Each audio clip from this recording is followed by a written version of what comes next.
मेरा मेन जो विज़न है गरीबों तक, उस व्यक्ति तक पहुंचना जिससे मदद की ज़रूरत है। तो बहुत सारी चीज़ें ऐसी क्या है जो गवर्नमेंट नहीं प्रोवाइड कर पा रही है, जिसके कारण आप जैसे लोगों को वो चीज़ करनी पड़ रही है। ये तो बड़ा राजनीतिक आपने सवाल दिए मुझे। सरकार को भी, गवर्नमेंट को भी समझ आ रहा है कि हमें अब नेचर से ही जुड़ के विकास कर पाएंगे। वो मतलब कि आप एक तरीके से सोशल डेवलपमेंट का काम कर रहे हो इस ग्रुप। एक्चुअल मैंने लोगों को बांट चुका हूँ, लोगों की शादी में मैंने दिया और लोगों के जन्म दिवस में मैंने दिया। तो अभी आपने बहुत सारे रिसेंटली प्रोजेक्ट्स भी किए हैं गवर्नमेंट के साथ मिलकर। तो मैंने प्रधानमंत्री नरेंद्र मोदी जी को इस चीज़ से अवगत कराया। मानवीय एक पत्र लिखा उनके रेसिडेंटल में और उनके ऑफिशियली ऑफिस में मैंने पोस्ट किया। बड़ा अचंभा था कि मुझे प्रधानमंत्री नरेंद्र मोदी जी का लेटर आया। तो वेलकम भैया, आज बहुत ज़्यादा खुशी मैं आपके साथ पॉडकास्ट करने के लिए। तो कैसा लग रहा है मेरे पॉडकास्ट शो पे आने के बाद आपको? मेरे लिए बड़ा गर्व का भी विषय है और बड़ा गुड फील हो रहा है कि हमारा एक छोटा सा गांव है जो मध्य प्रदेश महाराष्ट्र की सीमा पर बसा हुआ है। और हर्ष तुरकर की जो मैंने साइट देखा सोशल मीडिया में, तो बड़ा गुड फील आ रहा है कि हमारा का बंदा इस तरीके का बेहतर क्रिएटिविटी कर रहा है, इस तरीके का प्रोग्राम कर रहा है जो अनेकों लोगों को मंच भी दे रहा है और अपनी भी प्रतिभा सामने ला रहा है और बड़े सारे फॉलोअर्स हो गए। और मुझे लगता है कि हर्ष इस तरीके का प्रयास करेगा तो बहुत सारे लोगों को प्लेटफॉर्म अच्छे देगा। और मेरी शुभकामनाएं भी कि हर्ष बहुत ज़्यादा आगे बढ़े। जैसे हम बड़े सेलिब्रिटी के साथ हम लोग देखते हैं 1 to 1, तो इस तरीके का हर्ष भी यहाँ हमें दिखिए। हमारे गाँव और इस जिले के लिए भी बहुत गर्व का विषय है, मुझे ऐसा लगता है। थैंक यू भैया, थैंक यू सो मच। तो आज मुझे आपसे बहुत सारी चीज़ें पूछने की है, अलग अलग टॉपिक से। तो सबसे पहले मैंने आपके बारे में थोड़ी सी रिसर्च करी और सबसे ज़्यादा इंटरेस्टिंग चीज़ मुझे जो लगी वो आपकी मतलब ये चीज़ लगी कि आप अलग अलग जगहों पे जाते हो और नदी के बारे में पता करते हो, उनके एक्चुअल सोर्स के बारे में पता करते हो। तो मेरे को इसके बारे में जानना है आपसे। सबसे पहले मेरे को सबसे इंटरेस्टिंग यही लगा आपके बारे में, तो इसके लिए बारे में मेरे को पूछना है कि ये कहाँ से आया कि इस नदी के बारे में अपने को जानना है। ये इतनी बड़ी कहाँ से होती, इसका एक्चुअल सोर्स कैसे, तो ये कहाँ से आया आपके मन में आइडिया? तो ऐसा है कि जो सोर्स है वो बढ़िया है, क्योंकि ये मेरे रुचि का विषय है। मैं बड़ा घूमना पसंद करता हूँ, लेकिन मेरा मूल विषय और मेरा जो इंटरेस्ट का विषय है वो समाज सेवा, लोगों की मदद करना है और लोगों तक पहुँचना और जितना यथासंभव अपन काम कर सकते हैं बेहतर से बेहतर करना है। और नई नई जगह घूमना ये मेरी हॉबी में है। और मुझे हमारे ज़िले के और इस प्रदेश के सबसे चर्चित चेहरे भी एक अनूप सिंह बैस है, जो अधिवक्ता के रूप में भी अनूप सिंह बैस जी, उन्होंने वास्को डी गामा करके एक मेरे को टेक दिए थे कि यार नई नई जगह की खोज करना और जाना, क्योंकि चूँकि मेरा इंटरेस्ट का विषय है, मैं भी कुछ ग्रामीण अंचलों का रहने वाला हूँ। तो नई जगह जाना, उससे मुखातिब होना, नई जगह देखना और लोगों तक उसको परोसना एक मेरा विषय है। लेकिन मेरा मेन जो विज़न है गरीबों तक, उस व्यक्ति तक पहुँचना जिससे मदद की ज़रूरत है और उसके लिए बेहतर करे। रही बात तो नदी और बहुत सारे विषय में, तो मैंने सोचा यार कि इतनी सारी हम नदियों के बारे में सुनते हैं और उनके उद्गम स्थल के बारे में जानते हैं कि बाघ नदी यहाँ से निकली, अलकनंदा नदी निकली हुई है, कोई हिमालय से, एक उत्तराखंड हिमाचल से आ रही है।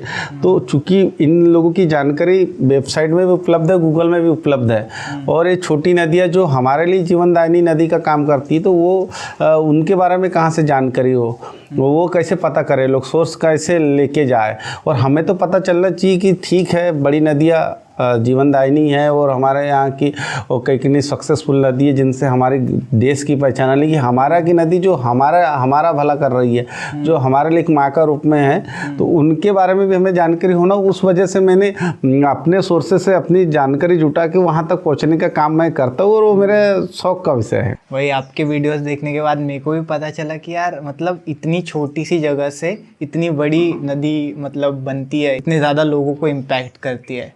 तो वही आपको ये घूमने फिरने की आदत और इतने अच्छे से एक्सप्लेन करने की आदत आपकी शुरुआत की जर्नी के कारण ही आया होगा।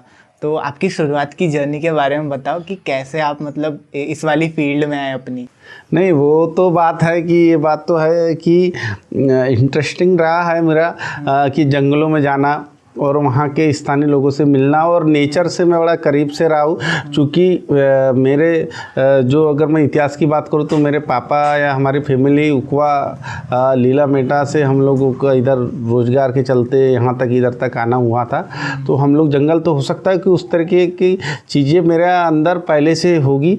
तो मैं बड़ा नेचर के करीब जुड़ा हूँ। नेचर के साथ रहना, प्रकृति के साथ रहना मुझे बड़ा इंटरेस्टेड करता है, जोड़ता है। तो उस वजह से मैं पहले से जंगल जाना और नई नई चीज़ें देखना, और मैं शहरी वातावरण से दूर, मुझे अगर जिस तरह के ऑफर आ गए कि एक तरफ आपको महानगर की बड़ी बड़ी चमकदार बिल्डिंगें देखना और एक तरफ आपको जंगल देखना जो सुनसान हो, जहाँ पर बड़े बड़े पेड़ हो, जहाँ पंछी चहचहाते हो, नदियाँ कलकल करते बहती हुई, तो उस जगह तो मेरा इंटरेस्ट इस तरीके से जुड़ते गया। और मेरा यानी खुशी का विषय है कि मैं पता नहीं कि जंगल जब जाता हूँ तो मुझे आनंद ही आनंद आता है। तो इसलिए मैं नदियाँ या जंगल जाना शुरू किया और मैंने देखा, मैंने गूगल सर्च किया कि यार हमारी नदियों के बारे में पता चले हमें कि हमारे यहाँ वेनगंगा नदी है, हमारा बाघ नदी है, हमारा सोन नदी है, देव नदी, इनका उद्गम कहाँ है तो कोई बता नहीं पा रहा था। तो मैंने अपने स्थानीय सोर्सों से पता करके मैं वहाँ तक पहुँचा, कोशिश किया। उसका परिणाम है कि आज बाघ नदी और देव नदी, ये दो जो नदी है, बाघ नदी तो हमारी लाइफ लाइन है, हम लांजी और किन्नापुर रजेगा वालों की, हज़ारों गाँव के लोगों की। तो मैं बाघ नदी तक भी पहुँचा था अभी कुछ ही दिन पहले और यहाँ आया। कि आपने बताया कि आपकी फैमिली भी मतलब पहले जंगलों साइड से ही थी, इसलिए आपके अंदर वो एलिमेंट है जंगल वाला और नेचर वाला। ओके, तो अभी मतलब ये वाली फील्ड में कहाँ से आए थे आप ये बताओ, मतलब एकदम स्टार्टिंग वाली जर्नी के बारे में पूछ रहा हूँ मैं। स्टार्टिंग जर्नी तो ऐसा, अब समय के साथ लाइफ भी बढ़ते जा रही है, एज भी बढ़ते जा रही है। वो बचपन से झुका था कि पहले भी मैंने बताया कि हम लोग चूँकि वो था, उनका हो सकता है कि हमारे फैमिली का और हमारे जो पूर्वज जैसे बोलते हैं कि उन लोगों का असर रहा होगा कि जंगलों का। और मुझे नेचर बड़ा खींचता है। जैसे कई सारे लोगों की हॉबी रहती है, किसी की कार, किसी की बाइक्स राइडिंग की हॉबी रहती है, किसी की बड़े चक्का चौक में रहने की, होटल डिस्को देखने की। तो मेरी हॉबी रही है कि मैं जंगल और नेचर के बीच में रहूँ। और फिर जाना चालू हो गया, इस तरीके की चीज़ें बनने लग गई कि एक मन में सोच बनी कि नहीं, मदद करना चाहिए। अगर आपसे जितना यथासंभव अगर आप मानव जीवन में आए तो आपको बेहतर से बेहतर करना चाहिए। इसलिए फिर नेचर के तक जाने की कोशिश किया। और वो नेचर के पास जाते जाते क्योंकि चूँकि जो रिक्वायरमेंट लोग हैं, जो ज़रूरतमंद लोग हैं, गरीब लोग हैं, आदिवासी, हमारा पूरा बालाघाट जिला आदिवासी बैगा जिला है, लगभग 70% हमारा पूरा घना जंगलों से घिरा जिला है। तो वहाँ उनके तक जाने के बाद नेचर के भी करीब मैं जाने लगा। और नेचर के करीब जाके जो आनंद और जो अनुभूति हुई, जो सुकून मिला, वो ऐसा लग रहा है कि ये चकाचौंध और ये जो लाइमलाइट है बड़े बड़े शहरों की, उनसे बहुत ज़्यादा है। तो इसलिए उस नेचर के करीब मैं चले गया हूँ। ओके, फिर आप जैसे मतलब आपके मैंने प्रोफाइल चेक किए तो उसमें आपने बहुत सारे जगहों पे गए हो आप, और कई सारे बच्चों के साथ, और कई सारे मतलब कैंप्स भी लगाए हो। तो आप मतलब सरकार के खिलाफ आप क्या बोलना चाहोगे ऐसा कि वो आपको प्रोवाइड करना पड़ रहा है वो चीज़ें, आप जैसे लोग ये करने की चीज़ें सोच रहे हो, मतलब कैंप लगा रहे हो, ब्लड डोनेट कर रहे हो और बहुत सारी चीज़ें ऐसी कर रहे हो उन लोगों के लिए जंगलों में जाके, तो बहुत सारी चीज़ें ऐसी क्या है जो गवर्नमेंट नहीं प्रोवाइड कर पा रही है जिसके कारण आप जैसे लोगों को वो चीज़ करनी पड़ रही है? अब ये तो बड़ा राजनीतिक आपने सवाल दिए मुझे कि मैं इसका जवाब अब कैसे दूंगा। लेकिन इतना कि आज भी हमारा बालाघाट जिला अति पिछड़ा जिला है और शासन की जो योजना है वो अभी अंतिम छोर के व्यक्ति तक नहीं पहुंच पाए, मेरा मानना है। क्योंकि मेरा जाना होता है जंगलों में, मैं बहुत जाता हूँ और अति ऐसे दुर्गम इलाके जहाँ सरकार नहीं पहुँच पाई है, वहाँ उनको योजनाओं का लाभ नहीं मिल पाया। आज भी वहाँ वो इंटरनेट, बिजली, सड़क, पानी से बहुत दूर है। आज वो नदी नालों का पानी पीते हैं, बिजली से बहुत दूर है। जब भी अगर हम लोग जाते तो हमारे मोबाइल कैमरे को इस तरीके से देखते कि हम बाहरी दुनिया के लोग हैं। तो अब वो सरकार वहाँ नहीं पहुँच पाई, लेकिन धीरे धीरे सरकार वहाँ जा रही है। कुछ कमी है और कुछ प्रयास सरकार को अगर तेज़ी के साथ करे, शासन प्रशासन के बड़े जो स्तर के मुझे लगता है कि लोग जो बैठे हैं उनकी मंशा, लेकिन जो इम्प्लीमेंट करने वाले लोग हैं अगर वो पूरे दिलो जान से ऐसा कर ले तो हमें प्रयास करने की ज़रूरत नहीं होगी। लेकिन मेरा मानना ये भी है कि अगर वो प्रयास अगर पूरे 100% कर देते तो मुझे इस तरह की गुड फीलिंग लाने का मौका नहीं मिलता और मुझे वो ईश्वर तुल्य देव कार्य करने का मौका नहीं मिलता। आज अगर हम लोग जंगलों में जाते हैं और वहाँ उनकी ज़रूरत की चीज़ें, जैसे हम लोगों का जो एक मैंने चूँकि मेरे पे बचपन से कीड़ा था सेवा करने का, तो मैंने एक अपना परिवार ग्रुप बहुत वर्षों पहले बनाया और उसका सिर्फ एकमात्र है लोगों की मदद करना है यथासंभव, कि सबके पास सीमित साधन है और आर्थिक रूप से पूरी तरह से हर कोई सक्षम भी नहीं है, लेकिन हम कितना बेहतर उनके जीवन में परिवर्तन लाने कर सके, तो हम लोग वो लगातार कर रहे हैं। और बहुत इंटरल एरिया में जाते हैं जहाँ आज भी सड़कें नहीं हैं, जहाँ आज भी बिजली नहीं है, पानी नहीं, जैसा मैंने पूर्व में बताया, तो बड़ा इंटरेस्टेड है। और सरकार की जैसे बात करें तो वही सरकार प्रयास अगर दिलो जान से करे तो मुझे लगता है कि वहाँ बड़े सारे परिवर्तन आएंगे, लेकिन हम भी माध्यम बन रहे हैं और सरकार की कुछ वो एक्टिविटी ज़्यादा तेज़ी नहीं है उनके वर्किंग में, उसी का नतीजा है कि हमको काम करने मिल रहा है। और मुझे लगता है कि सरकार एक एक चेंजेस नहीं कर पाती, तो उस पर आम जन की सहभागिता भी होगी, तो जब भी बड़ा परिवर्तन आएगा, क्योंकि सुधार हो रहा है लेकिन उस तरीके से सुधार नहीं हो रहा जिस तरीके से सुधार होना चाहिए था। कहीं ना कहीं ये हम लोग, मतलब आप लोगों जैसे और मेरे जैसे भी, अभी तो मैं उतना बड़ा नहीं हूँ, पर हम लोगों के लिए एक अपॉर्चुनिटी है कि हम लोग उनसे जाए, उनसे कनेक्ट करें, उनके कल्चर को समझे और मतलब उनके कल्चर के बारे में जाने, क्योंकि कहीं ना कहीं रियल इंडिया तो वहीं पे बसता है। मतलब वहाँ के लोग बिना डॉक्टर के भी सुधर जाते हैं, उनको मतलब इतनी ज़्यादा चकाचौंध वाली चीज़ें पसंद नहीं होती। तो ये चीज़ें आप वहाँ पे गए और एक्सपीरियंस करे आपने, तो आपको कैसा लगा? मतलब क्या फीलिंग रहती, यहाँ से क्या डिफरेंट है ऐसी इंटरनल जगहों में, वहाँ की क्या वाइब्स रहती है? नहीं, तो जैसा कि मैंने पूर्व में भी बताया कि वो नेचर के बड़े करीब है, प्रकृति के करीब है। और मुझे ऐसा लगता है कि ये बड़ी सारी कंपनियां, इन लोगों ने हम लोगों को बड़े सारे भ्रमजाल में और विज्ञापनों में फैलाया, नहीं तो नेचर ने, प्रकृति ने हमको इतना सब कुछ दिया, इतनी सारी धरोहर और इतनी सारी औषधि दिया कि हर चीज़ उससे ले लेते। और इंसान को जीने के लिए क्या चाहिए? रोटी कपड़ा मकान चाहिए तो पर्याप्त। और वो लोग अपने जो नेचर है उसी को अपना सब कुछ मानती हुए उससे जी लेते हैं, नदी का साफ पानी पी लेते हैं, और जो जंगलों से जो उनको सामग्रियाँ मिलती है फल के रूप में, औषधि के रूप में, उसको खा के अपना जीवन यापन कर लेते और नेचर से यहाँ से जुड़ना भी नहीं चाहते। और मुझे लगता है कि प्रकृति ने हमको सब कुछ दिया। आप देखेंगे कि एलोपैथी जब दवा का हम लोग उपयोग करते हैं तो वो प्रॉब्लम दोबारा आपको क्रिएट हो जाएगी, लेकिन अगर आप आयुर्वेदिक औषधि का उपयोग करेंगे तो वो स्लो आपके ऊपर इफेक्ट करेगी, असर डालेगी, लेकिन वो बड़ा फाइनली डालती है। आप देख लीजिए कि उससे जुड़ी चीज़ें आपको दोबारा प्रॉब्लम क्रिएट नहीं करेगी। और आज बड़ी ज़्यादा संख्या में लोग आयुर्वेद से जुड़ रहे हैं, लोग नेचर से जुड़ना पसंद कर रहे हैं, शहरी लोगों में इस तरीके का। और सरकार भी अभी बड़े सारे, जब मैं देख रहा हूँ कि पाठ्यक्रम में योग को जोड़ रही है, योग को बाकायदा अपने स्कूलों में भी ज्वाइन कर रही है, योग क्लासेस लगा रही है, तो वो सरकार को भी, गवर्नमेंट को भी समझ आ रहा है कि हमें अब नेचर से ही जुड़ के विकास कर पाएंगे। वो विकास जब भी संभव हो, पूरी तरह का अगर संपूर्ण विकास करना है तो योग। और उसके अगर मूल नायक अगर मैं बोलूँ तो वो वहाँ के वो अंतिम छोर में बसे वो बैगा, वो आदिवासी, वो जंगल में रहने वाले लोग हैं, क्योंकि उन्हें मालूम है कि हमें क्या चाहिए। और आज हम सिर्फ अगर जो वस्तुएं खा रहे हैं, जो सामग्री खा रहे हैं, वो सिर्फ हम लोग खाने के नाम पर हम टोटल केमिकल खा रहे हैं, हर चीज़ में मिलावट। लेकिन आज भी आप जंगल के एरिया में जाओगे तो वहाँ आपको कोई केमिकल नहीं देखेगा, वहाँ सिर्फ जैविक खेती होती है और यहाँ बिना केमिकल के कोई खेती नहीं होती। तो वहाँ का रहना और वहाँ का रहन सहन इसलिए अपने को बहुत ज़्यादा पसंद आता है, क्योंकि यहाँ इस तरीके की आफत नहीं है। हम जिस दौड़ में जा रहे हैं, जो स्पीड से आगे बढ़ रहे हैं, मुझे लगता है कि ये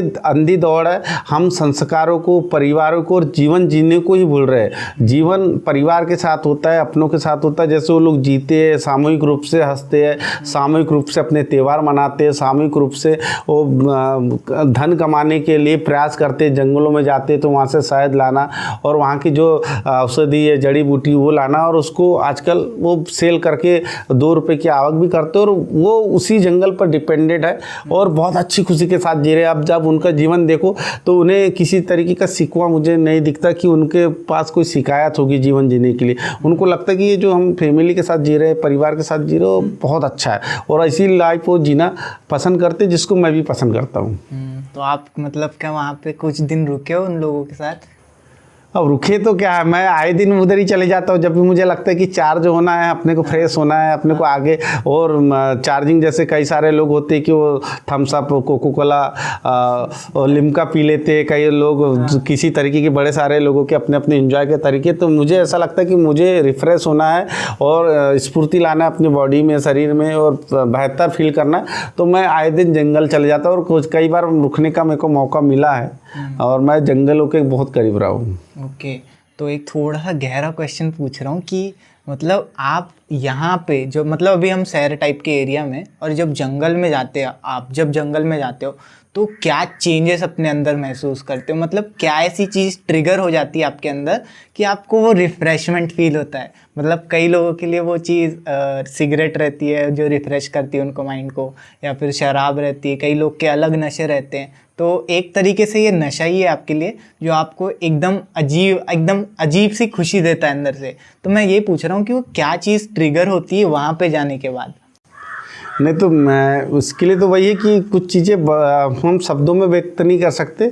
जैसे बड़ी सारी सिगरेट में भी मैं, चूँकि सिगरेट वालों को देखता हूँ कि वो लोग जो सिगरेट प्रेमी है वो रियलाइज़ करते हैं, उसको महसूस करते हैं। उनकी जब मैं उनकी जो बॉडी लैंग्वेज को जब देखता हूँ, उसी तरीके से मेरा ये हर किसी से कहना है कि आप जब जंगल जाएंगे, जब हरियाली के पास, नेचर के पास जाएंगे, तो जो आत्मिक शांति मिलती है। हम लोग जब मंदिर जाते तो हम देखते कि एक अलग सा आनंद आता है, गुड फील आता है अपने को। तो लोग मंदिर जाना पसंद करते क्योंकि वो तामझाम शहरी चकाचौंध से दूर होता है, वहाँ शांति, गुड फील आता है। तो उसी तरीके से आप वहाँ जब जाएंगे, आप जंगल की ओर जाएंगे, वहाँ के स्थानीय लोगों से मिलेंगे, उनकी वर्किंग को देखेंगे, तो जो उसका जो गुड और जो आनंद आएगा, वो मुझे लगता है कि उसको शब्दों में हम कैसे बयां करें, मैं तो नहीं कर पाऊँ, लेकिन बड़ा गुड फील आता है और बेहतर गुड फील आता है। और मैं तो चाहूँगा कि हर किसी को जंगल की ओर जाना चाहिए, नेचर के करीब जाना चाहिए।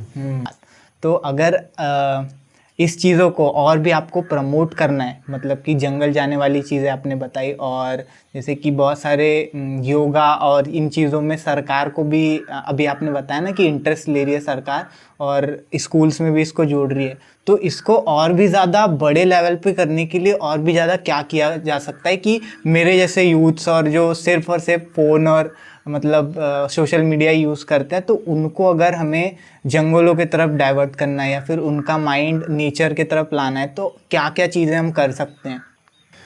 अब ये तो बड़ा कठिन सवाल है, लेकिन मेरा मानना है कि हम लोग किसी भी चीज़ का एड बड़ा ज़्यादा ज़रूरी होता है, क्योंकि कोई चीज़ जो होता है हमको क्रिएटिव, और एड जो होता है क्रिएटिव तरीके से हो। जिस तरीके के प्रयास तुम्हारे चैनल के माध्यम से मैं अन्य विषयों में भी देखता हूँ, तो मुझे लगता है कि अगर आपको नेचर के साथ जाना है, आपको एक नॉर्मल सादगी जीवन आपको बहुत अच्छे तरीके से जीना है, तो उसके लिए आपको उसमें इंटरेस्ट लेना पड़ेगा, और इंटरेस्ट लेने वाले भी लोग होना कि जो बताए बेहतर से बेहतर। अब मैं ज़्यादा दूर की बात नहीं करूँगा, यहाँ से 50 किलोमीटर में गोदरी वाटरफॉल, मेंढकी नामक स्थान दिया गया है गोदरी वाटरफॉल में। तो मैं 5-6 साल पहले जब गया था, तो मैंने उसको जब देखा कि वहाँ स्थानीय लोग ही है, और कुछ लोगों से पूछा था गर्मी का मौसम था, बोले भैया बहुत अच्छा स्थान है, आप वहाँ पर जो स्ट्रेस लेके आए हो, आप गर्मी के मौसम में आओ और आप थके जैसे लग रहे हो, लेकिन वहाँ जाओगे तो आप गुड फील करोगे। तो मैंने, क्योंकि मैं मीडिया से भी हूँ, उस लाइन से जुड़ा हूँ, तो मैंने जब देखा वहाँ की खूबसूरती को निहारा, तो मैंने उसको अपने शब्दों के माध्यम से जब मैंने परोसा अखबार के माध्यम से, तो मैंने तत्कालीन कलेक्टर दीपक आर्य जी का भी उसमें वर्जन लिया था, हम जो उनसे बाइट लेते, उनका पक्ष लेते, और जब उसके बाद वो बहुत सारी फ़ोटो सोशल मीडिया में, तो आज वहाँ एक मेला लग गया है, आज लोग वहाँ जा रहे हैं। तो मुझे लगता है कि एक अच्छे प्रोमो की ज़रूरत है। जैसे मैं, चूँकि हमारा महाराष्ट्र से भी लगा जिला है, जब महाराष्ट्र जाता हूँ तो देखता हूँ कि छोटी छोटी चीज़ों का भी इतने तरीके से प्रचार प्रसार होता है कि वो अट्रैक्ट करता है हम लोगों को कि नहीं यार ये सारा जिला, बल्कि सारा जिला हमारा बालाघाट है, आपको ये मर्री दिगोदा और ये बालाघाट पहुँचते तक बहुत सारे सारा दिखे बहुत है, लेकिन उसका एक भी होर्डिंग्स अपने यहाँ नहीं दिखता। वहाँ महाराष्ट्र में यहाँ से जैसे सतोना चालू होता है वैसे उसके होर्डिंग दिखते, जैसे वहाँ पर उनकी बड़ी तादाद है, संख्या, बल्कि वो है हमारा। तो उनके का प्रोमो बड़ा शानदार होता है किसी भी इवेंट को आगे बढ़ाने के लिए या किसी को जोड़ने के लिए। हमारा इस तरीके की पॉलिसी नहीं है, और मुझे लगता है कि इस तरीके की पॉलिसी बनाने की ज़रूरत है, इस तरीके के युवाओं को जोड़ने की ज़रूरत है जो इस तरीके के प्रोग्रामों को आगे बढ़ाए, जो नेचर से जोड़ने के लिए लोगों को प्रोत्साहित करे और उनको आगे बढ़ाने के लिए काम करे, जिसमें मैं तुम्हारा भी नाम लूँगा कि तुम जैसे लोगों का भी वो, तुम जैसे युवाओं का भी उपयोग वो करे, जिससे लोग नेचर के करीब जाने के लिए तैयार हो जाए और नेचर के पास जाने लगे। तो वही मतलब अभी बहुत सारे लोगों के लिए दिक्कत ये आ जाती है कि सबसे बड़ी प्रॉब्लम तो रहती है मनी की। मतलब उनको इन चीज़ों के बारे में जानना है, पर फिर उनकी एजुकेशन ऐसी कर दी गई है कि इंसान उस चीज़ों के बारे में सोच ही नहीं सकता। मतलब इतना बड़ा ट्रैप बना के रखा हुआ है, क्योंकि इस ट्रैप को मैंने भी महसूस किया है कि एक असाइनमेंट कंप्लीट नहीं हुआ, दूसरा कंप्लीट करना है, फिर एक प्रोजेक्ट कंप्लीट नहीं हुई, मतलब सारी चीज़ें उलझी हुई है। तो इस चीज़ को करते हुए भी कोई इंसान कैसे टाइम फाइंड कर सकता है मतलब नेचर से ज़्यादा अपना कनेक्शन बिल्ड करने के लिए? इसके लिए तो मैं यही बोलूँगा कि क्या हो रहा है कि जैसे जैसे इंसान आगे बढ़ते जा रहा है अपनी दुनिया में, वो उसके साथ चैलेंज बढ़ते जा रहा है और वो टारगेट रख रहा है, और उसकी वजह से वो इतना आगे बढ़ते जा रहा है कि वो अपनी लाइफ को भूल रहा है, अपने जीवन को भूल रहा है कि जीवन क्या है, जीवन का सार क्या है। चूँकि हम लोग जब भी शमशान घाट जाते हैं तो जब भी बस रियलाइज़ होता है कि यार एंड क्या है, ये एंड सिर्फ मौत है, और वहीं जाके चिंतन करता है यार इतनी आपाधापी, इतनी दौड़ क्यों, मेरे को इसके बाद वहाँ जाना है, इस अधिकारी से मिलना है, इस नेता से मिलना है, उस बिजनेसमैन से बात करना है, अपने आप को ग्रो करना है। लेकिन वहाँ उसके पहले, लेकिन वहाँ जाके हमें एंड का पता चलता है और वहाँ जाके सोचने लगता है कि इतना क्या है। तो मुझे लगता है कि अपने आप को जीने के लिए और अपने को बेहतर करने के लिए समय ही समय है, हर किसी के पास समय। अगर आप बड़े से बड़े सेलिब्रिटीज़ को देखें तो अपने आप को फिट रखने के लिए, बेहतर रखने के लिए कम से कम जिम में 3 घंटा देते, और आए दिन आप इनकी नेचर के साथ पिक्चर देखेंगे, आप इनकी मॉरिशस में देखेंगे, आप इनकी थाईलैंड में, आप इनकी गोवा में पिक्चर, तो कैसे निकाल पाते? निकालने के लिए आपकी सोच तो हो ना, कि आप सोच तो बना लीजिए कि आपको एक दिन रिफ्रेश होने जाना है। हमारे पास जब भी समय बचता है, क्योंकि अगर हम सरकारी नौकरी की बात करें तो 6-8 घंटे की नौकरी है, हम प्राइवेट जॉब की भी बात करें तो आप 9 बजे शटर खोलते हैं और 7 बजे बंद कर देते हैं, तो आप समय निकाल लेते हैं। और शहरी क्षेत्र में आप ये भी देखेंगे कि 1 दिन की लीव दी जाती है, इसलिए कि आप अपने भी कुछ काम करें। तो अगर आपकी सोच बेहतर है और आपको कुछ अच्छा करने की इच्छा है, आपको बेहतर करने की इच्छा है, तो समय मुझे ऐसा लगता है कि ऐसा मायने नहीं रखता, और बस आपकी सोच बेहतर होना, पैसे भी ज़्यादा मायने नहीं रखते। आजकल इतने खर्चे हम लोग यहीं पर अपने चौक चौराहों पर खर्च कर देते, जितने पैसों से हम लोग कोई अच्छी विजिट करके आ जाए, तो उतने पैसे हमारे पास तो उपलब्ध आज उस व्यक्ति के पास भी है जो व्यक्ति कुछ नहीं कर रहा है। ओके, अभी आपने शमशान वाली बात कही, तो आप गए हो शमशान? नहीं, मैं जाते रहता हूँ। तो वहाँ से क्या सीखने को मिला? शमशान जाने के बाद क्या पता चला?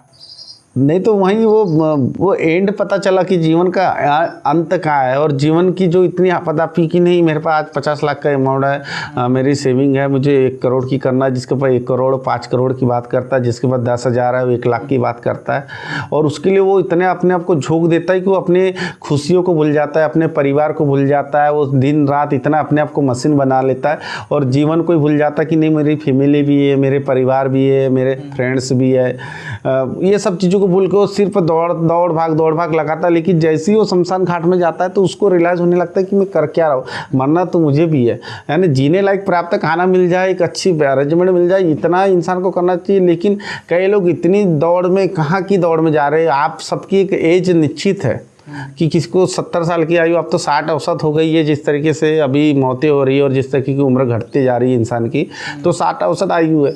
तो आप क्या कर रहे हैं? तो ये सबको बड़ी सोचने की ज़रूरत है, और वो सब इंसान सिर्फ शमशान घाट में जाके ही सोचता है।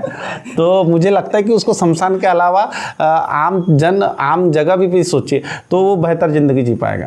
ओके, पर मतलब ये बैलेंस, अगर जैसे एक एग्जांपल ले लेते हैं, मैं 18 साल का हूँ और मेरे जैसे कई सारे लोग 18 साल के हैं, तो किसी एक इंसान को ये बैलेंस बनाना हो कि उसको लाइफ का मीनिंग भी पता रहे और वो ग्रोथ भी कर सके, मतलब मटेरियल ग्रोथ, जैसे कि पैसा, गाड़ी वाड़ी, ये तो किसी भी इंसान को ये बैलेंस बनाने के लिए क्या करना चाहिए और कौन सी चीज़ें हो सकती है कि वो लाइफ को भी अच्छे तरीके से जी सके और मटीरियलिस्टिकली भी अच्छे से ग्रो कर सके? सबसे ज़्यादा तो मुझे ऐसा लगता है कि आज का एजुकेशन में बड़े सारे फालसा आ गए हैं कि शिक्षक अधिकार अधिनियम निकल गया, 8वीं तक हर किसी बच्चे को पास करना है।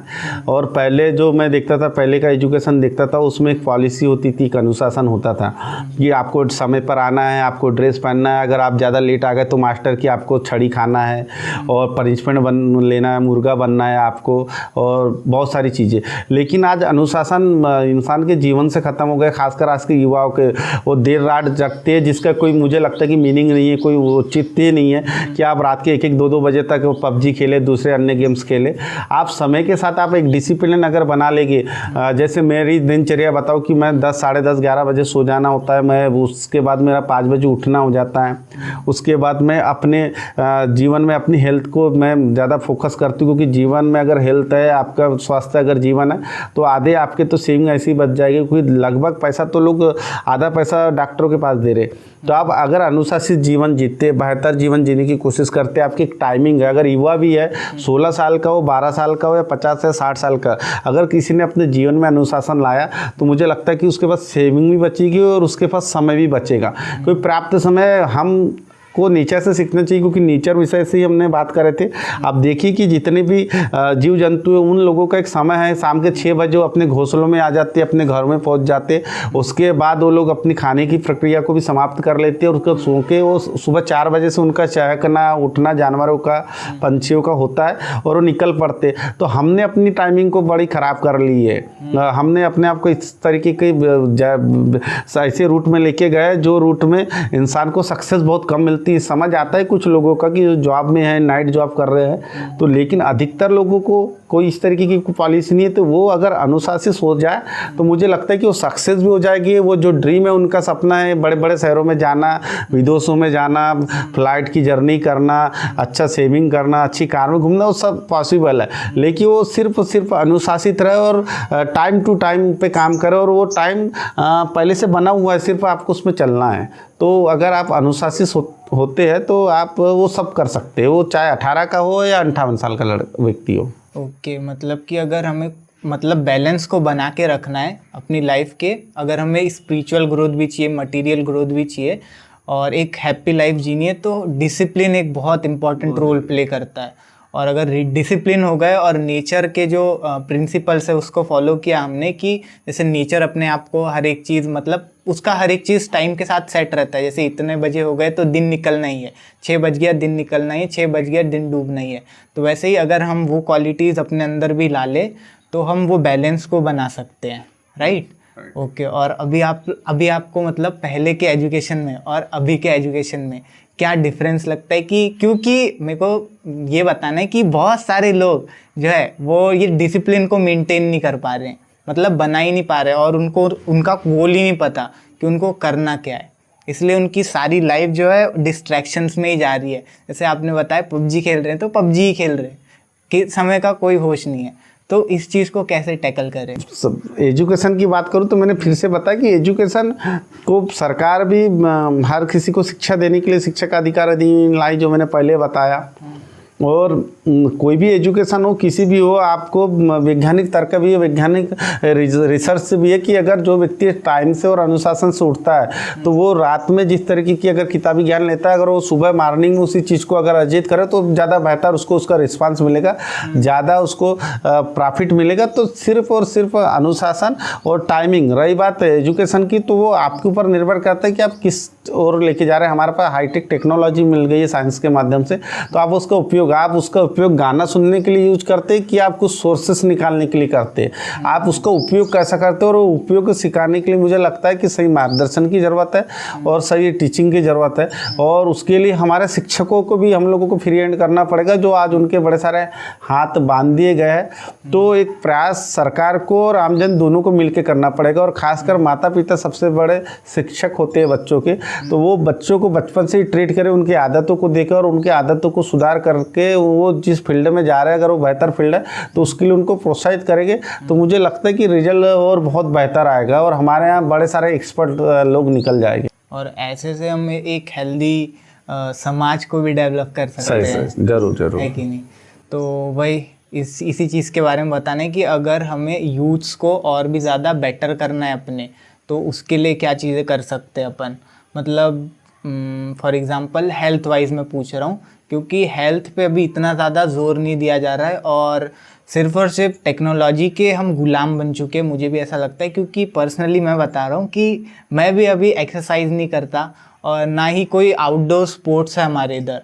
तो मैं अब चाह रहा हूँ कि गवर्नमेंट भी, अगर कोई भी बड़ा लोग इसको देख रहे, बड़े लोग, तो उनको ये पता चले कि यार मतलब स्टूडेंट्स को और हम जैसे लोगों को नीड है ग्राउंड्स की और प्लेग्राउंड्स की, जहाँ पे हम आउटसाइड जा सके। और क्योंकि मेरे को लगता है कि हम जब टीम गेम्स खेलते हैं तो अलग ही बॉन्ड बनता है। जैसे पीछे अजय भैया खड़े, मैं पहली बार उनसे फुटबॉल खेलने गया था तभी मिला था, तभी से अपन साथ में हुए और फिर और भी ज़्यादा मतलब अच्छा बॉन्ड बनते गया।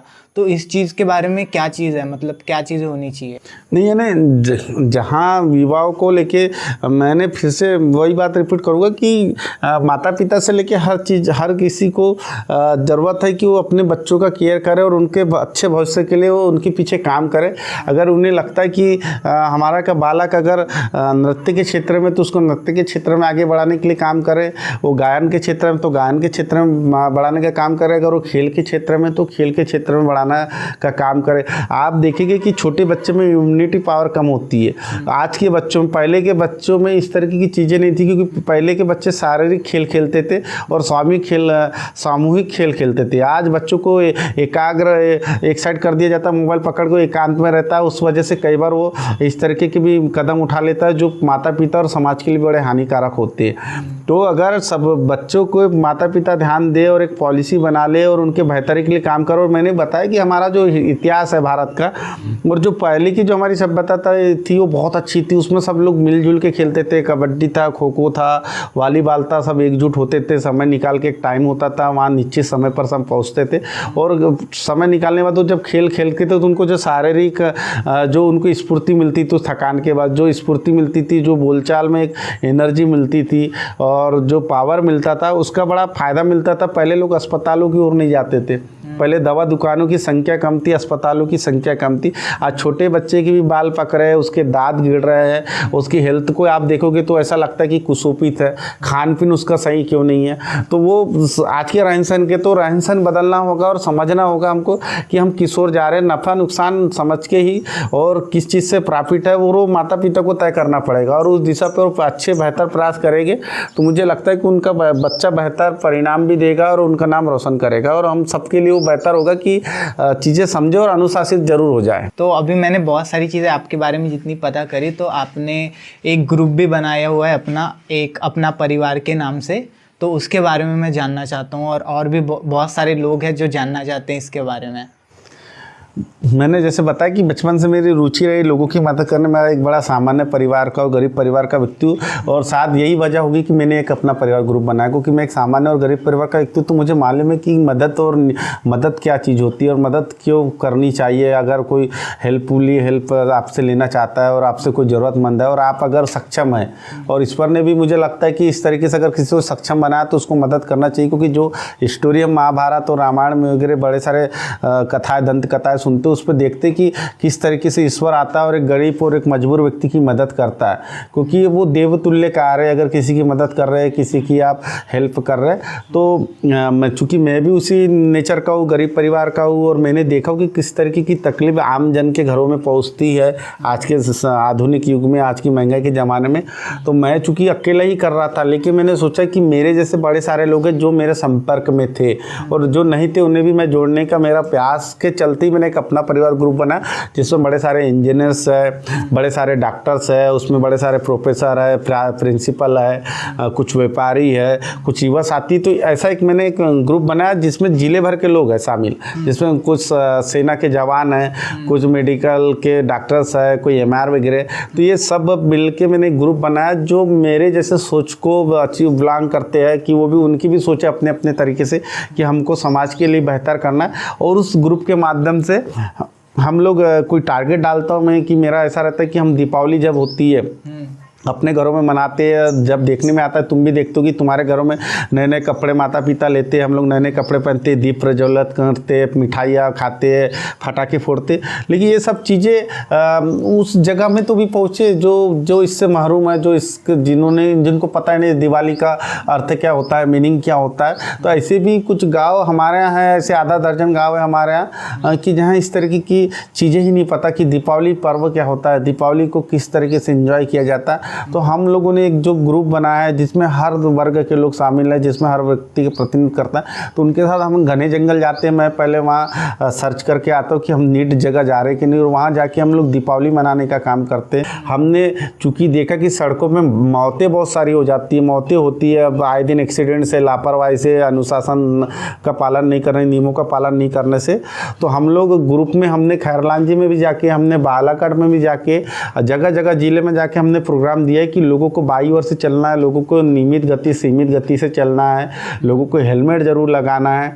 इस तरीके की प्रोग्राम हमने अपना परिवार ग्रुप के माध्यम से दिए। मैंने पर्सनली 100 के ऊपर हेलमेट ISI मार्क का एक्चुअल मैंने हेलमेट लोगों को बांट चुका हूँ। लोगों की शादी में मैंने हेलमेट दिया और लोगों के जन्म दिवस में मैंने हेलमेट दिया हूँ, अन्य विशेष उत्सव में मैंने हेलमेट दिया। चूँकि हम उपहार देना हम लोगों का एक सगल बन गया है कि हम लोग किसी के शादी में जाते हैं, बर्थडे में जाते हैं, जन्मदिन में, तो हम वहाँ 100 रुपये का 500 का लिफाफा देते। तो मैंने बोला यार वो सब चीज़ें तो खर्च हो जाएगी, लेकिन कुछ बेहतर दिया जाए जो उनके आजीवन उनके छप जाए और जो उनके जीवन के लिए काम आए, उनके बेहतरी के लिए काम आए। तो मैंने इससे पूर्व में मैंने पर्सनली अपने जेब खर्चे से पैसा बचत करके मैंने सैकड़ों लोगों को हेलमेट दिया हूँ। एक हमारा का लड़का था किन्नापुर में, मैं उसका नाम मिस कर रहा हूँ, वो पूरे प्रदेश में टॉप लेवल में आया था।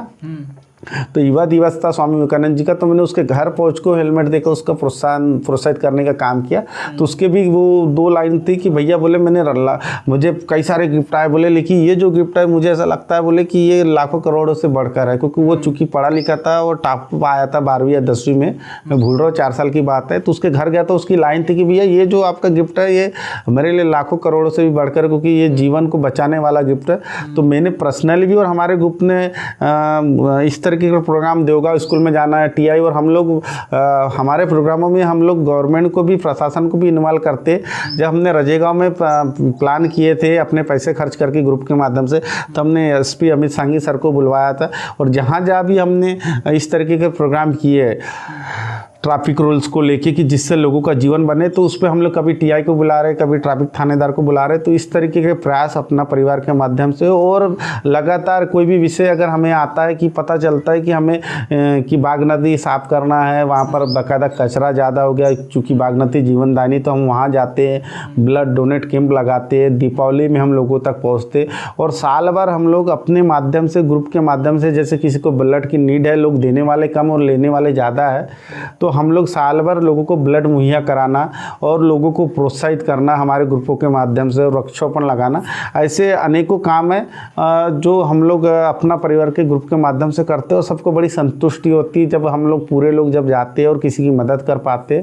हमारे साथ नागरमल अग्रवाल जी और बहुत सारे लोग हमारे साथ, बड़े सारे लीडर्स भी जुड़े हैं, राजा लेल्लारे जी वगैरह, और ये सब लोग हमारे साथ आते हैं और हम लोग यथासंभव जंगलों में जाके मदद करके आते। और उस दिन आते जिस दिन लोग अपने परिवार के साथ रहना पसंद करते, उस दिन हम अपने परिवार से दूर उन लोगों के पास जाते जो इन सब त्योहारों से, इन सब सुख सुविधाओं से और इन पर्वों से मोहताज रहते हैं। तो अपना परिवार का सिर्फ और सिर्फ टारगेट अभी भी करंट में, चूँकि बरसात है, उस बरसात के बाद हम अपना परिवार के माध्यम से रजेगांव में फिर एक ब्लड डोनेट कैंप करेंगे, और वहाँ ऐसे प्रतिभावान लोगों का सम्मान करने का भी हम लोग काम करेंगे जिन्होंने समाज में बेहतरी में अपना योगदान दिया है। ओके, मतलब कि आप एक तरीके से सोशल डेवलपमेंट का काम कर रहे हो इस ग्रुप की मदद से, अपने इस ग्रुप की मदद से, अपना परिवार की मदद से। ओके, तो अभी आपने बहुत सारे रिसेंटली प्रोजेक्ट्स भी किए हैं गवर्नमेंट के साथ मिलके, तो उनके बारे में और कुछ बता सकते हो आप? अगर ऐसे तो बहुत सारे काम है कि मेरे खुद के जीवन में बड़ी सारी चुनौतियां है, कठिनाइयां, लेकिन इन सब के बावजूद मैंने बहुत सारे काम करा जो मुझे सुकून देते हैं। मुझे लगता है कि मैं एंड तक उस बातों को रियलाइज़ करके, याद करके बड़ा खुश महसूस करूँगा, अपने आप को ऐसा महसूस करूँगा कि भगवान ने मुझे विशेष गिफ्ट दिया और मुझे अपना माध्यम बनाया। वो किस्सा है देव नदी महोदा और कटंगी पुल का। मेरा एक दिन वहाँ से जाना हुआ तो देख रहा था कि कुछ बच्चे 11वीं 12वीं के बड़े बच्चे कपड़े उतार के नीचे के, वो लड़कियां भी थी उसमें शामिल, वो जा रहे थे। मैंने बोला यार ऐसा ये हो क्या रहा है, तो मैंने करीब से जब जानने की कोशिश किया तो पता चला कि नदी के उस पर 5वीं तक स्कूल है और नदी के इस पर महोदा में 12वीं तक स्कूल है। चूँकि मैं मीडिया से हूँ तो मैंने उसकी खबर बड़ी प्रमुखता से अपने जो सीनियर्स लीडर है उनके साथ मिलकर उठाया, जिसमें मैंने मिनिस्टर वगैरह के, और मैंने बोला यहाँ मेरी जिम्मेदारी एक मीडिया कर्मी की पूरी होती है, लेकिन एक मानव की और एक मानवीय आधार में एक व्यक्ति की जिम्मेदारी पूरी नहीं होती अगर हमारे पास बेहतर करने की कुछ सोच है और स्पेस है तो मुझे लगता है करना चाहिए। तो मैंने प्रधानमंत्री नरेंद्र मोदी जी को इस चीज़ से अवगत कराया। मानवीय एक पत्र लिखा उनके रेसिडेंटल में और उनके ऑफिशियली ऑफिस में मैंने पोस्ट किया स्पीड पोस्ट से, और उसमें यहाँ की स्थिति बता कि सर आज 21वीं सदी में भी 11वीं 12वीं के बच्चे कपड़े उतार के पढ़ने जाते। 11वीं 12वीं के बच्चे बोले तो जवान हो जाते, बड़े हो जाते। बड़ा शर्म का विषय और बड़ा तकलीफ का भी विषय है, डर भी है, जान जोखिम में भी अगर तेज बहाव आया तो, या फिर 3 महीने स्कूल भी नहीं जाते। ऐसे करके मैंने पत्र लिखा, दर्जनों ने मैंने फोटोस उसकी साफ करवाया, फोटोग्राफर क्या भेजा। तो बड़ा अचंभा था कि मुझे प्रधानमंत्री नरेंद्र मोदी जी का लेटर आया और उस पर उन्होंने मुख्य सचिव को आदेशित किया था, उसकी काफ़ी आई थी, उसमें मुख्य सचिव मध्य प्रदेश शासन को आदेशित किया कि इस नदी पर पुल निर्माण की आवश्यक कार्रवाई कर मुझे और आवेदक को सूचित करें। उसके बाद लगातार उस बाघ नदी पर कार्रवाई चालू हुई, उसका सर्वे हुआ, उसका एस्टीमेट हुआ, और मैं भी लगातार लगा रहा वहाँ के लोगों को पकड़ के। और कई सारे लोग बोलते थे, टीचर्स बोलते थे यार प्रयास कर रहे हो, अखबारों में खबरें बन रही है, कुछ हो पाएगा कि नहीं, आप बुलाते हो लोगों को, फोटो खींचते हो, तकलीफें बार बार बताते हो। मतलब सर मैं अपना तो काम कर दूँ। प्रिंसिपल से लेकर टीचर लोग, कुछ लोग पिंच भी करते थे, तंज भी कसते थे कि कुछ नहीं होने वाला। हमने भी प्रयास किए थे अपने अपने तरीके से, लेकिन चूंकि प्रधानमंत्री जी का लेटर था, गंभीरता से शासन प्रशासन ने लिया और 2014-15 की बात है, उसके बाद लगातार में रहा और अभी 2021-22 में उस पुल का निर्माण का कार्य चालू है और शासन प्रशासन के भी बड़े सारे लोगों का सहयोग रहा। लेकिन शुरुआत जो मैंने किया और जिस तरीके से लगातार लगा रहा और वहाँ के लोगों का जो रिस्पांस मुझे मिला उन 2 गाँव के लोगों का कि भैया बोले कोई कुछ भी कर दे, बड़ा नेता के रिबन काट ले, लेकिन जिस तरीके से आपके प्रयासों से पुल बना है बोले, और हम आपके हृदय से आभारी है बोले। आज हमारा जीवन सुधर गया, आने वाली पीढ़ी का जीवन सुधर गया, क्योंकि हम लोगों की खेती उस पार है और कुछ लोग उस गांव के लोगों की खेती इस पार है और आने जाने का साधन सरल हो गया। और स्कूली बच्चों का तो बोले इस बार तो ये मेरे लिए बड़ा सरप्राइज था और मैं अपने आप को बड़ा खुद नसीब मानता हूँ कि एक छोटे से तबके के आदमी ने, लोग अपने वाड़ी की सड़क नहीं बना पाते, अपन पुल निर्माण के कार्य में सहभागिता है हमारी बहुत बड़ी, मेरा रोल है। इसी तरीके से चूँकि आपने बोले कि काम को लेकर, तो ऐसी पुलिस चौकी रजगांव की बात है, क्योंकि यहाँ राजस्व के 4 नाके थे और सीमावर्ती गांव था, थाने से दूरी अलग थी, तो मैं लगातार 10-12 साल तक भिड़ा रहा। नारायण मिश्रा सर अभी आईजी सर बन गया है, सुनने में आया। तो उस समय से मैंने दर्जनों एसपी से मुलाकात करते रहा, बार बार उनसे रिक्वेस्ट करते रहा कि सर रजगांव में चौकी की ज़रूरत है, राजस्व के नाके 24 घंटे है, बड़ी सारी इंडस्ट्री कंपनियाँ हैं, और लगातार बोलते रहा। कई सारे लोगों ने मुझे बोले, अफसरों की तरफ से बोला गया कि नहीं यार चौकियाँ नहीं बन सकती, क्योंकि बहुत महत्वपूर्ण जगह जहाँ मूवमेंट होते हैं वहाँ पर चौकियाँ नहीं, तो यहाँ नहीं बन पाएगा, यहाँ नहीं बन सकता। लेकिन पता नहीं किस तरीके की मेरी सोच थी कि आज नहीं तो कल यहाँ की जनसंख्या बढ़ेगी, यहाँ क्राइम बढ़ेगा और यहाँ ज़रूरत है, तो मैं लगातार प्रयास करते रहा और यहाँ चौकी की सौगात मिली। और उस फिर समय मैं एसपी गौरव तिवारी सर, जिनके बारे में पूरे मध्य प्रदेश में रियल हीरो का उनको दर्जा टैग मिला हुआ है, उनके पास गया। यार बोले तू बार बार पेपर में लिखता है, चलो 4 की गाड़ दिया, बोले तुम व्यवस्था करा। तो मैंने स्थानीय लोगों से सहयोग लेके, आरटीओ सेल्टेक्स वाले से सहयोग लेके जो प्रतीक्षालय था रजगांव का, वहाँ अपन ने पुलिस चौकियाँ स्थायी दिए, क्योंकि चूँकि उस समय में पंच भी था तो मुझे लिखो आसान था। हमने प्रतीक्षालय को ही पुलिस चौकी बना दिया था। और फिर भी मुझे लगा कि यार फिर भी जा सकती, क्योंकि अभी सिर्फ मेरा मान रखने के लिए एसपी साहब ने बोल दिए, चलो अस्थायी चौकी दिए। तो लगातार उसके पास भी मैं प्रयास करते रहा, बहुत सारे अनेक एसपी से मिला और शासन प्रशासन ने भी समझा इस चीज़ को, और उसके बाद स्थायी चौकी की सौगात रजगांव वालों को मिली है। ऐसे प्रयास है और इसके साथ स्थानीय छोटे बड़े प्रयास है कि हमारे प्रयासों से बड़े सारे लोगों का तस्वीर बदल, उनकी तकदीर बदल गई। कई सारे हमने मामले उठाए मीडिया के माध्यम से, सोशल मीडिया के माध्यम से, और उनका भला हुआ, उनके साथ परिवर्तन हुआ उनके जीवन में। तो बड़ा गुड फील होता है मुझे कि मैं ये सब कर पा रहा हूँ। और ये मेरे जीवन के, लेकिन ये 3 जो पॉइंट हैं मुझे लगता है कि भाई, और आदिवासी क्षेत्र का भी पॉइंट ये है कि आदिवासी अंचल जब मैं जाता था तो उस समय कोई नहीं जाता था आदिवासी अंचल में, बड़े कम है। जब मेरी अगर आप वो देखेंगे, प्रोफाइल देखेंगे, तो बड़े कम सारे लोग, आज लोग जंगलों की ओर जाते, लोगों को बड़ा आनंद आता है और कई सारे लोग अप्रिशिएट करते, शहर से फ़ोन आते, सिवनी से फ़ोन आते कि भैया ऐसी जगह रियल में है कि नहीं जो आप दिखाते हो। आज भी आदिवासी अंचल में जो जगह जगह हम लोग दिखाते जहाँ पहुँचते वहाँ हर कोई नहीं पहुँच पाता, और अब लोग पहुँच भी रहे तो वो पूछते हैं कि यार भैया ऐसी जगह है क्या, तो बड़ा अच्छा लगता है। और आज लोग जा रहे हैं और उनकी मदद कर रहे हैं और उनके साथ भी बड़ा सारा परिवर्तन आ रहा है और लोग पहुंच रहे हैं। रक्तदान की बात करूं कि बड़े सारे कैंप लगाए, पर्सनली दिए। मेरे ग्रुप में ऐसे लोग हैं जिन्हें 17 बार, किसी ने 20 बार ब्लड दे दिया है, किसी ने 25 बार दिया है। तो हम जब कैंप लगाते थे, अस्पताल के कर्मी लोग हमको बोलते थे क्या करवा रहे हो, मत कराया करो, ये अच्छी बात नहीं है रक्त देना। रक्त को लेकर एक भ्रम फैला हुआ है पब्लिक में कि रक्त नहीं देना चाहिए, बल्कि रक्त देना चाहिए। अगर आप रक्त देते तो आपको हार्ट अटैक के चांस खत्म हो जाएंगे, आप बेहतर दिखने लगेंगे, क्योंकि रक्त जब नया वाला रक्त आपको 24 घंटे में उसकी रिकवरी हो जाती है। और आप भी सोचिए ना कि एक पानी एक जगह में अगर एक ही जगह कुछ दिनों तक है तो ख़राब हो जाएगा। अब एक रक्त आपके शरीर में घूम रहा है, और अटैक की भी प्रॉब्लम भी कुछ लोगों में आई, हम कभी सुनते तो वो उसी वजह से कि रक्त जब गाढ़ा होने लगता है तो वो अटैक की प्रॉब्लम करता है। तो अगर आप रक्त लगातार नियमित देते रहेंगे तो, नहीं तो हम उस समय काम करते थे जब रक्त को लेके बड़ी सारी भ्रांतियाँ थी, अंधविश्वास था। उस समय हम रक्त को लेके, आज तो आए दिन देखते कि एक व्यक्ति की फ़ोटो आ जाती जिला चिकित्सालय की, उसने रक्त दे दिया, ब्लड जाके। अब हमको बोलने की ज़रूरत नहीं थी, लेकिन हमने जब ब्लड की शुरुआत करे थे रक्त देने की, दिलवाने की, उस समय रक्त को लेके बड़ा डर बना हुआ था। आज हर कोई, मैंने लगभग रजेगांव में तीसरा या चौथा कैंप होगा अभी इस बार का, यहाँ के 500 लोगों ने रक्त दे दिए। वो खुद से रक्त देने यहाँ आ जाते और खुद से रक्त देने बालाघाट। लेकिन पहली बार में एक व्यक्ति था, एक लड़का मेरा, गणेश गुंदोड़े, अभी तू मोटा है, पतला हो जाएगा, तू थोड़ा स्मार्ट कम दिखता है, ज़्यादा स्मार्ट हो जाएगा।